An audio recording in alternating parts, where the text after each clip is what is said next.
कुछ MB data store करने के लिए ही एक कमरे के साइज का स्टोरेज डिवाइस बनाना पड़ता था।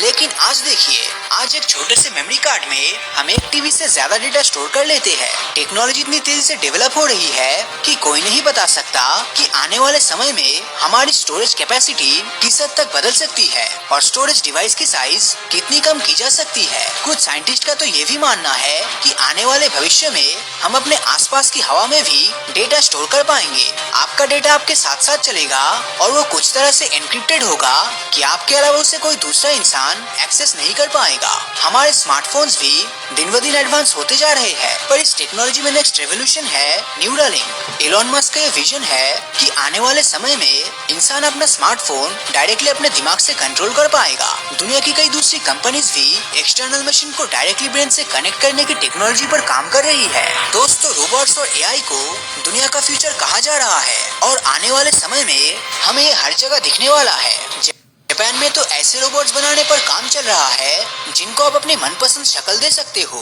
हेल्थ के सेक्टर में भी आर्टिफिशियल इंटेलिजेंस और रोबोटिक्स रेवोल्यूशन लाने वाला है। साइंटिस्ट ऐसे नैनो रोबोट्स पर काम कर रहे हैं जो इंसान के शरीर में इंजेक्ट किए जा सकेंगे। इसके बाद ये रोबोट्स अपने आप बॉडी के अफेक्टेड पार्ट तक ट्रेवल करेंगे और जरूरी मेडिसिन को डायरेक्टली अफेक्टेड सेल्स तक पहुंचाएंगे, क्योंकि इससे हम हेल्दी सेल्स को नुकसान पहुंचाए बिना ही कैंसर सेल्स को डिस्ट्रॉय कर पाएंगे। अब बात करते हैं मेटावर्स की। फेसबुक का नाम मेटा रखते ही मार्क जुकरबर्ग ने हमें सिग्नल दे दिया था कि आने वाले समय में हम कौन सी दुनिया में कदम रखने वाले हैं। मेटावर्स एक ऐसी वर्चुअल दुनिया होगी जिसमें हम बाहर की रियलिटी को एक्सपीरियंस कर पाएंगे और वो भी अपने घर में बैठे हुए। सिर्फ एक वर्चुअल रियलिटी प्लेयर पहनते ही हम मेटावर्स में एंटर हो जाएंगे।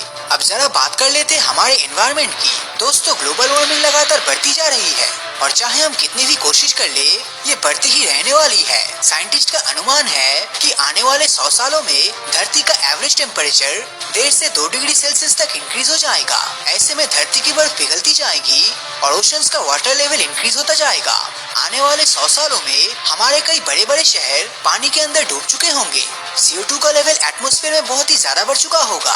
हम धरती के फॉरेस्ट को लगभग खत्म कर चुके होंगे और ऑक्सीजन की कमी के कारण हमें आर्टिफिशियल ऑक्सीजन के सिलेंडर्स पहनकर चलना होगा। एनवायरनमेंट में होने वाले बदलाव के कारण इंसानों की फर्टिलिटी रेट लगातार कम होती जाएगी और हमारी आबादी 10 बिलियन तक पहुंचने के बाद डिक्लाइन करने लगेगी। साल 2122 की धरती पर नए घर बनाने की जगह नहीं बचेगी और हमें मजबूर होकर समुद्रों के ऊपर पानी पर घर बनाना पड़ेगा। हाल ही के सालों में हम कार्बन नैनोट्यूब जैसी सुपर स्ट्रॉन्ग मटेरियल बना रहे हैं। इन मटेरियल की मदद से हम बुर्ज खलीफा से भी ऊंची बिल्डिंग्स बना पाएंगे। हमारा ट्रांसपोर्टेशन सिस्टम भी काफी एडवांस हो जाएगा।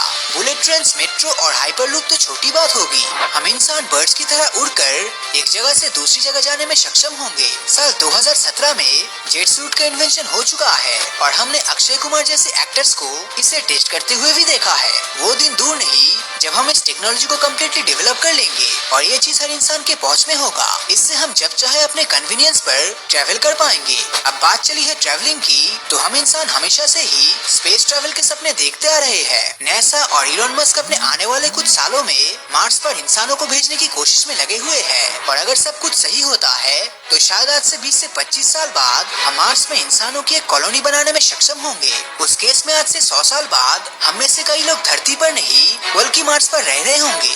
जैसे जैसे हम स्पेस ट्रैवल में अपना कदम बढ़ाते जाएंगे, वैसे वैसे यूनिवर्स की लॉन्गर डिस्टेंस को ट्रैवल करने के हमारे सपने भी पूरे होते जाएंगे। हालांकि अगले 100 साल में हम किसी दूसरे सोलर सिस्टम या दूसरी गैलेक्सी में पहुंच जाएंगे, ऐसा ऑलमोस्ट इम्पॉसिबल है। हम अच्छे से जानते हैं कि यूनिवर्स लगातार एक्सपेंड कर रहा है और मिल्की वे के गैलेक्सी क्लस्टर के बाहर के ऑब्जेक्ट्स लगातार हमसे दूर जा रहा है। अब यूनिवर्स का एक्सपेंशन तो कभी रुकने वाला नहीं है और ये ऑब्जेक्ट्स हमसे दूर ही जाते रहेंगे। ऐसे में रात का आसमान हमारे लिए थोड़ा डार्क हो जाएगा और वहाँ हम उतने तारे नहीं देख पाएंगे जितने की हम आज देखते हैं। वैसे दोस्तों, आपको क्या लगता है आज से 100 साल बाद दुनिया में कौन कौन से चेंजेस पॉसिबल है?